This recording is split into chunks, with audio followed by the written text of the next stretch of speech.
Assalamualaikum warahmatullahi wabarakatuh. Alhamdulillah wassalatu wassalamu ala Rasulillah. Innal hamdalillah nahmaduhu wa nasta'inuhu wa nastahdihi wa nastaghfiruh wa natubu ilayhi wa natawakkalu alayhi wa na'udzu billahi min shururi anfusina wa sayyiati a'malina. May yahdihillahu fala mudilla lahu wa may yudlil fala hadiya lahu. Allahumma salli wa sallim wa barik ala Muhammad wa ala ali Muhammad kama sallaita wa sallamta wa barakta ala Ibrahim wa ala ali Ibrahim fil alamin innaka Hamidum Majid. Amma ba'd. Para pendengar Radio IK yang dimuliakan Allah sekalian, kita masih lagi membincangkan ayat 69 hingga 70 bagi menggambarkan berkaitan kesinambungan dan kesaksian antara ayat-ayat Allah ini, walaupun zahirnya kita tidak nampak, melainkan bila kita meneliti menghayati yang sebenar-benarnya.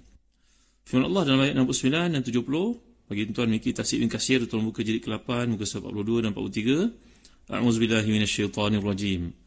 وَمَا عَلَّمْنَاهُ الشِّعْرَ وَمَا يَنبَغِي لَهُ إِنْ هُوَ إِلَّا ذِكْرٌ وَقُرْآنٌ مُبِينٌ لِيُنذِرَ مَنْ كَانَ حَيًّا وَيَحِقَّ الْقَوْلُ عَلَى الْكَافِرِينَ. Kami tidak mengajar syair kepadanya Muhammad sallallahu alaihi wasallam, dan bersyair itu tidak layak baginya.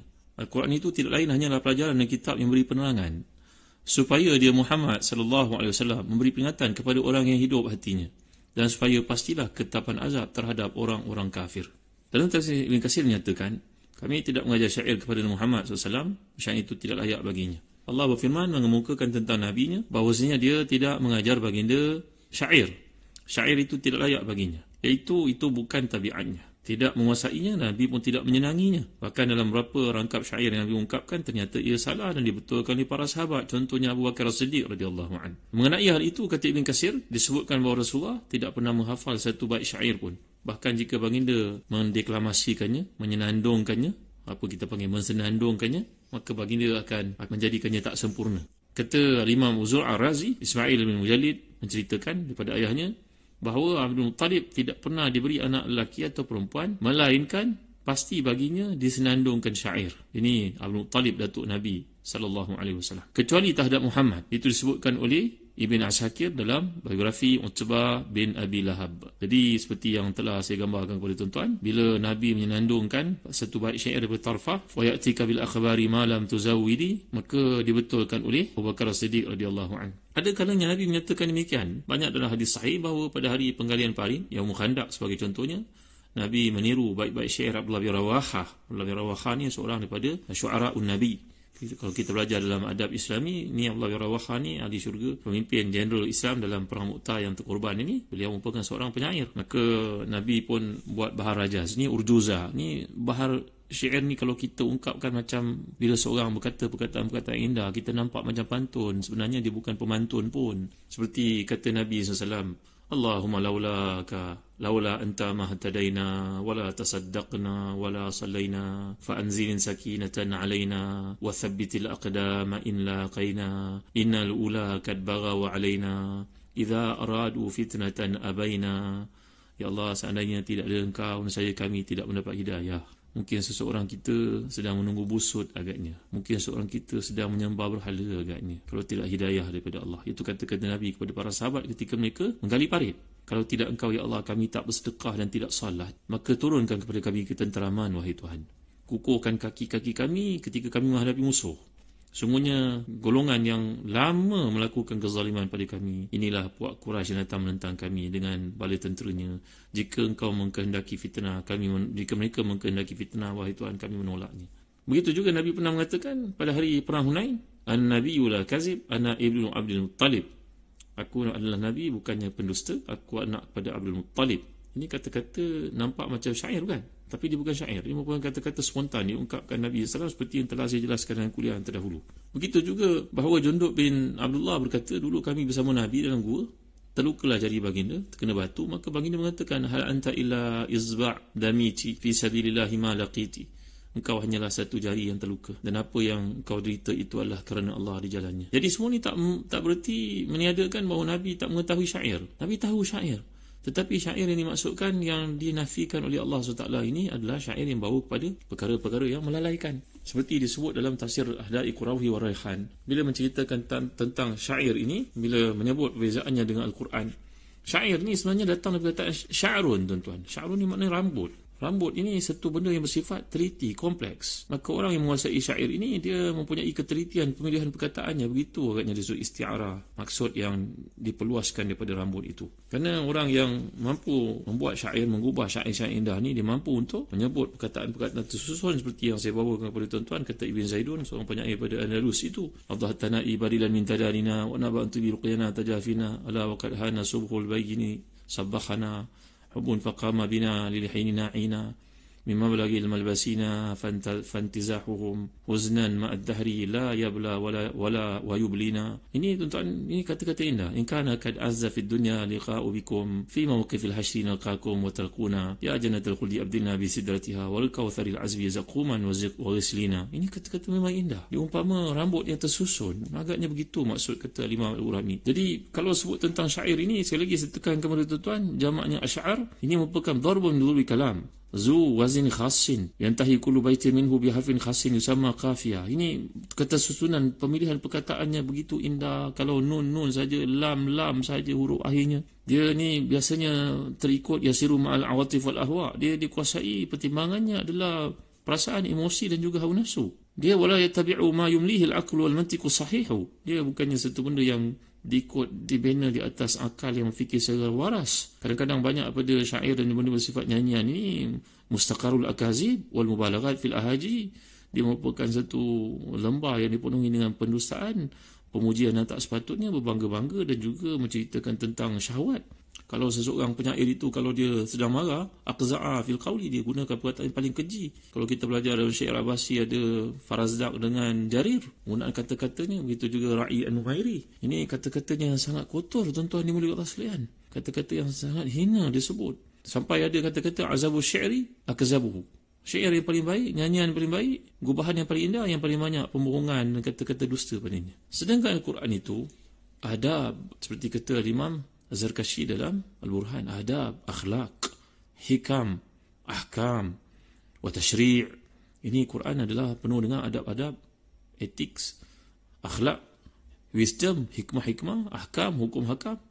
Dan ini merupakan sa'adatul bashar fi dunyahum wa dinahum. Jadi dalam fi dunyahum wa dinihim, ini merupakan satu kebahagiaan untuk manusia dunia akhiratnya. Wa akhiratihim furada wa jama'at. Fahasya an yakuna syi'ran wala kahanatan wala sihran. Mustahillah Nabi ini merupakan seorang penyair ataupun seorang tukang tenun ataupun seorang ahli sihir.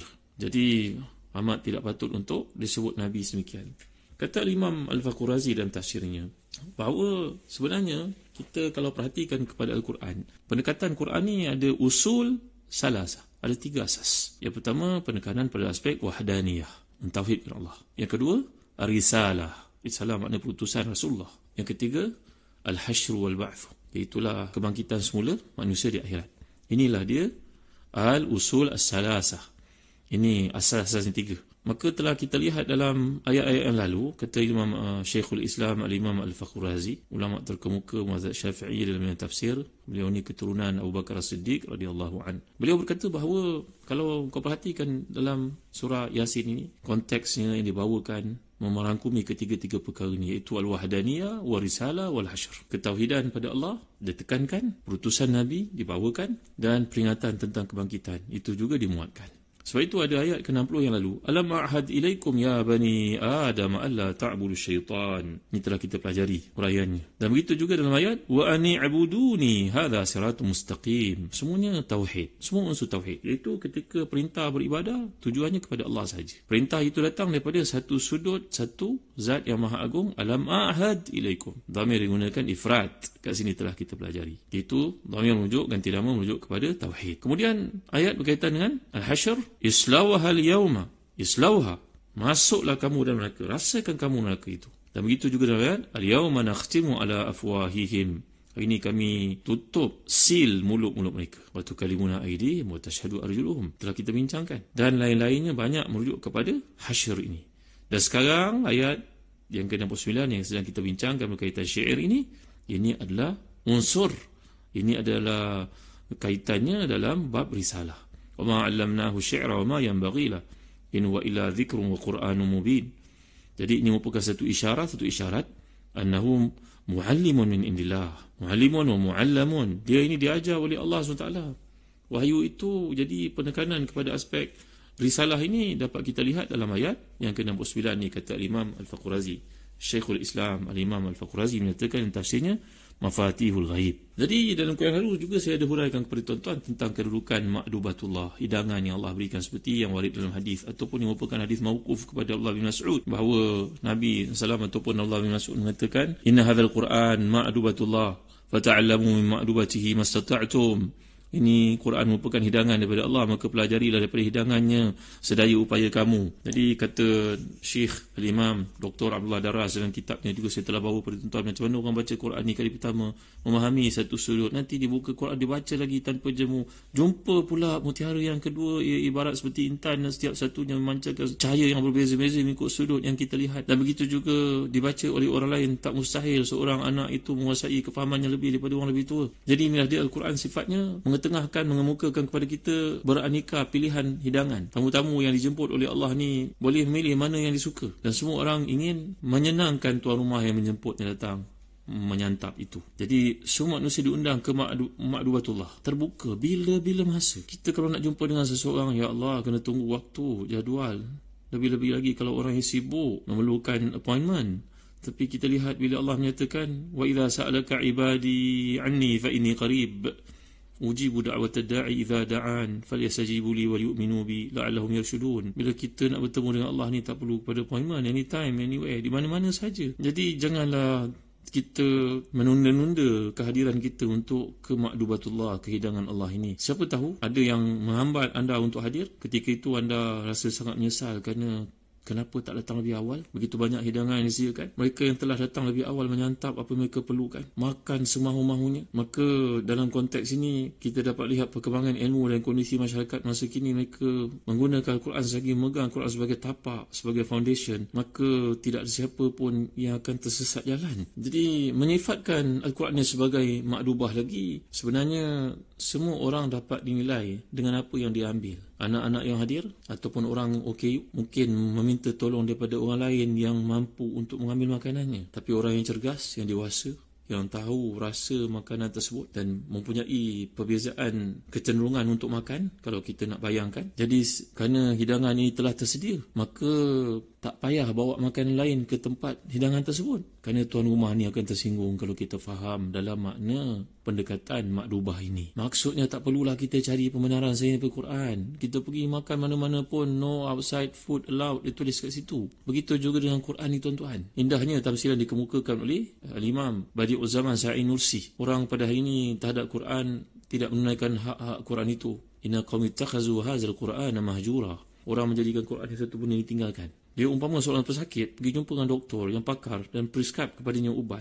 Maka ubat itu ditulis atas kampik-kampiknya. Yang ni makan waktu pagi, yang ni makan 3 kali sehari, yang ni makan bila perlu, yang ni kena habiskan. Maka kampik-kampik ubat ini dibawa pulang ke rumah. Tetapi Polan ini tidak makan ubat tersebut. Dia hanya mengalunkan kata-kata yang doktor catat di atas kampik ubat itu. 3 kali sehari, makan bila perlu, habiskan. Tetapi makan ini tidak. Inilah tafsiran dikemukakan oleh Al-Imam Badi'uz Zaman Sa'in Nursi. Alangkah malangnya bila mereka menjadikan Quran itu satu yang setakat itu saja. Maka amat benarlah kata-kata oleh Syekh Abdul Hayy Al-Kattani dalam buku beliau Taratib Idariyah. Allah Al-Quran diturunkan di Hijaz. Yang bercakap dengan bahasa Al-Quran itu orang Mesir, yang menghafaznya adalah orang Maghribi, yang mengikuti adab dan juga kesopanan yang terdapat dalamnya adalah orang Turki. Dan saya tambah satu lagi, ia dipertandingkan di Malaysia. Allahu Akbar, Masya Allah, Subhanallah. Maka bila dibandingkan Ma'dubatullah ini, hidangan yang Allah jemput kita datang ini merupakan hidangan terhormat tuan-tuan yang telah kita baca. Salamun qawlan min Rabbir Rahim. Jangan lupa ayat yang lalu. Maka orang yang datang ni semua orang beradab. Ma'dubah ni kan seakar dengan perkataan jazrul kalimah, dia adalah adab. Makdubah ni adab. Macam madrasah, dia perkataan darasah. Maka di sini penghormatan diperlukan. Bukan saja kepada kita yang hadir, kita mengharapkan penghormatan tuan rumah, kita juga kena menghormati tuan rumah. Ada etika makan, minum dan sebagainya, waktu berbicara, waktu menguraikannya jangan pandai-pandai menguraikannya ikut suka kita. Ada adab, ada kesopanannya. Maka tuan-tuan, sering-seringlah berkunjung untuk menghadiri jamuan Allah ini. Dalam konteks ayat ini, bila Allah menyatakan dia bukan satu makna yang tersirat, yang tersurat, yang sebenar-benarnya adalah mengajak kita untuk membaca Al-Quran itu. Sebab itu ayat yang ke-70 akan kita huraikan nanti. Liyunzira man kana hayya wa yahiqqal qawlu 'alal kafirin. Untuk ia memberi peringatan kepada mereka yang hidup, dan telah saya jelaskan ada 4 manusia yang mati hatinya itu. Antaranya adalah mereka yang berada dalam kekayaan tetapi dilalaikan dengan keduniaan itu. Wallahu a'lam, sallallahu ala sayyidina Muhammad wa ala alihi wa sahbihi wa baraka wasallam. Walhamdulillahirabbil alamin. Wa barakallahu fikum. Wassalamu alaikum warahmatullahi wabarakatuh.